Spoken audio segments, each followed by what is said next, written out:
What's up, everyone? Thank you for tuning in. I'm Josh. I'm one of the hosts of our talk show. And in 4 weeks, we'll be celebrating 1 year on YouTube. And to celebrate that, what we would like to do is do a $50 Amazon giveaway if we reach 300 subscribers before our 1 year.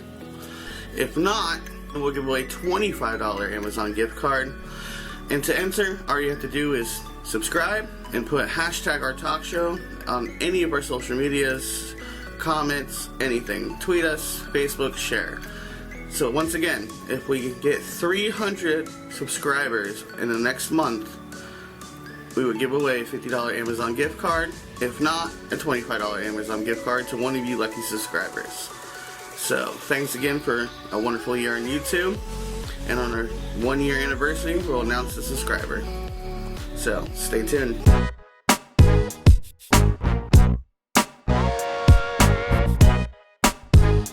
Hi, and welcome back to Off Topic Sports. One of your hosts, Adam. In this episode, I'm going to go over the UFC 252 results. I'm going to start there. I talked about two fights that I was interested in. I want to mention Rosenstruck, who had an impressive knockout victory of Junior Dos Santos. Very impressive. The footwork and the boxing of Junior is very difficult for heavyweights to deal with. He comes in at about 240 pounds when he fights, so he's got that Stipe Miocic ability to move and still pack a punch. But Rosenstruck was able to weather that, man, and knock him out. It was very impressive. Shout out to Rosenstruck. Hopefully he gets a shot up the ladder with somebody, with guys like... Derek Lewis, I think, would be an interesting go again. I think they fought already. If not, it would be a great fight. But yeah, Rosenstruck, it's going to be interesting to see where he plays out there at that heavyweight division, especially with Ngannou trying to fight Stipe next.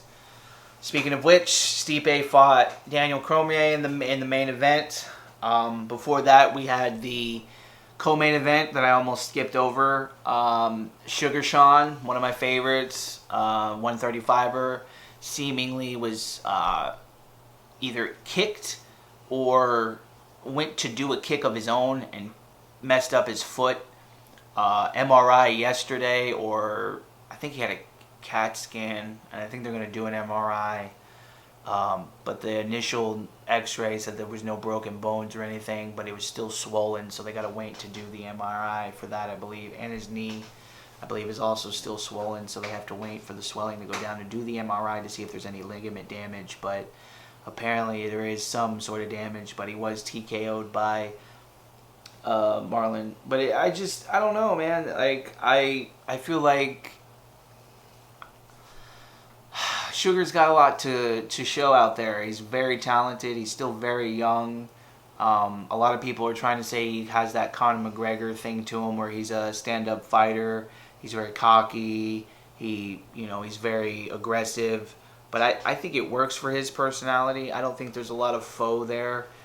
He does gaming and stuff like that online, and he's that same kind of cocky kid there. I don't think it's fake.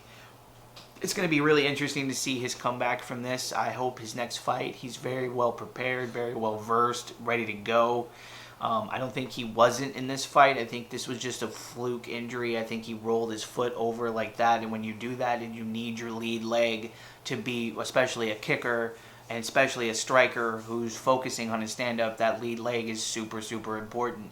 That's why a lot of guys who are very aware of kickers and strikers are going to go for those calf kicks and those leg kicks early on in your lead leg to sort of stifle you and keep you back and kind of negate your power and your striking by hitting your lead leg so many times. And I think that's what was trying to be done to him as well. But he did lose by TKO, which wasn't very good. But I think he'll bounce back. I think he'll be fine. People are going to talk smack about him because he is a vocal guy, but I think he's going to be fine. I think he's going to be a prominent member of that division, that 135, 145 pound division for a while. Stipe Miocic versus Daniel Cormier was the main event.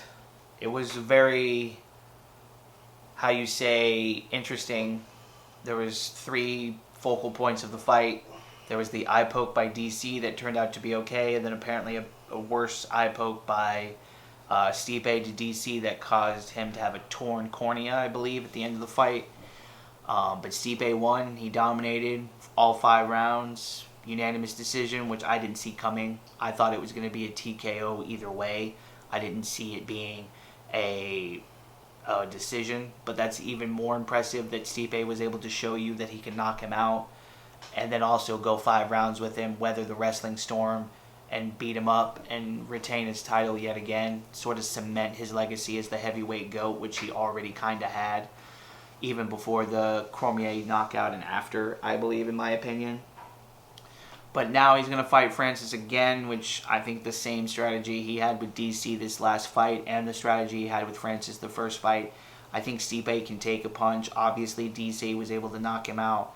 And if Francis lands clean on anybody, it doesn't matter who it is, they're going to go down. At the very least, get a TKO or go out cold. He hits like a truck. It's going to be a very interesting fight, him versus Stipe. I hope to see it sometime early next year or probably summer of next year, because that's going to be a hell of a fight. NBA playoffs started yesterday. I haven't made my picks yet, which I'm upset I didn't do last week on the episode, but it's okay. We're only a few games in. I think 4 playoff games in. The other 4 are going to go down tonight.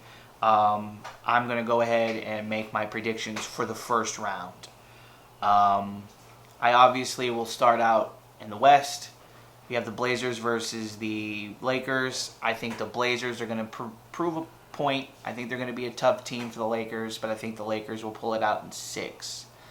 Dallas versus the Clippers. I thought last night Dallas was going to win, and if Porzingis doesn't get ejected for that BS technical off a BS foul when he blocked the ball, whatever.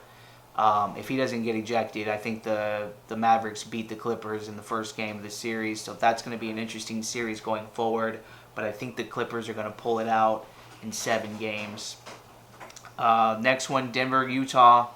Denver won the first game yesterday. They looked pretty good as far as defense and shooting there at the end. They were able to let Donovan Mitchell take over and do everything. But if he doesn't get something from the other guys not named Rudy Gobert, I don't think they're going to have enough, and I think the Denver Nuggets are going to win this in 5. I think Donovan's going to be frustrated that he's going to go out there and drop 57, probably another 30, 40 points, and then they're still going to be down 2 games. So I think the Nuggets will pull that off in 5. The other game is the Houston Rockets versus the Oklahoma City Thunder. I think the Oklahoma City Thunder are going to be really tough for the Rockets, especially without Russell Westbrook. I think he's not going to play in any of these games versus OKC. So I think OKC is going to pull this out in 7. Now moving on to the East. And I'm only going to do the first round. I'm going to wait until just before, right as we get the announcement of the second round matchups. I'll make my predictions those weeks. And then the week after, I'll make my predictions for the conference finals and the finals. But right now, I'm just going to do first round. I think Milwaukee is going to have trouble with Orlando. I don't think Orlando is going to go out without a fight. They're at home, so that helps. I know there's no fans, but they are technically the only home team. Milwaukee is a little bit vulnerable right now with how they looked in the bubble, the frustration with Giannis. He got ejected for that BS headbutt he shouldn't have done. And when you're the league MVP, you need to hold your composure better. But I think he sees his team not being quite ready for the playoffs. And that game, in that series against the Raptors, where Toronto was able to stifle him and Kawhi specifically bothered him, I feel like he's having flashbacks of that and doesn't want that to happen and wants all of his teammates to be on the same page and be ready to go for that. And I feel like they're going to be a little vulnerable, but I think they pull it out in 6, and I think they beat Orlando. Next, you have the Raptors versus the Nets. I think that's going to be a clean sweep. I think the Nets are ready to go home. A lot of those guys are like, we don't have Kevin Durant, we don't have Kyrie Irving. This isn't the real team. I think LeVert is hurt. I think they had another opt-out. I think Dinwiddie opted out, which was another one of their scorers, so I just don't feel like they're in it. Heat versus Pacers. I think the Heat are going to pull it out in 6. I know I'm biased there. Those are my guys. But I feel like our shooting, our three-point shooting is going to be the key factor in this game. And then I feel like we'll play enough defense to kind of keep them at check. And the really only offense they have right now is Oladipo and TJ Warren. So if they don't have those guys going, I don't feel like they're going to win any games. And the Heat have legitimately 5 guys who can drop 20. So I feel like the Heat are going to win that in 6. And then last but not least, Celtics versus the 76ers. I think the Celtics are going to pull that out in 5 games. I think the Sixers will give them maybe 1. But the Celtics look like they're ready to go as well. And if Gordon Hayward isn't too severely hurt and only has to miss a couple of weeks, that team is going to be dangerous going forward. But those are my first round picks. Last thing I want to talk about, NFL training camps are underway right now. Seeing Tom Brady, I guess this morning or the last 2 days, has thrown about 3 picks in training camps. So I see a lot of Patriots fans on Twitter being kind of up in it, being like, oh, typical stuff, or is this a bad sign, blah, blah, blah. First couple of weeks in training camp, the offense is slow to get started. So I wouldn't put too much in that. I think Jarrett Stidham just threw a couple of picks in Patriots training camp, and he's been looking good the last couple of days with the virtual OTAs and now the padded practice yesterday and today. So I think he's going to be fine. I know Cam Newton's going to look good. I know he's going to complete some good balls, especially on those dropbacks, those end-around routes that he's going to be able to bootleg routes that he's going to be able to run to the left, to the right, and throw out to the Devin Ross shooting across, or Bird shooting across, or Edelman. Tight end one who's looking good right now. I really hope Devin pans out as far as, like, not a replacement for Gronk, but definitely a solid tight end one. It's going to be hard to replace the freak that is Gronk, the anomaly, the Hall of Famer.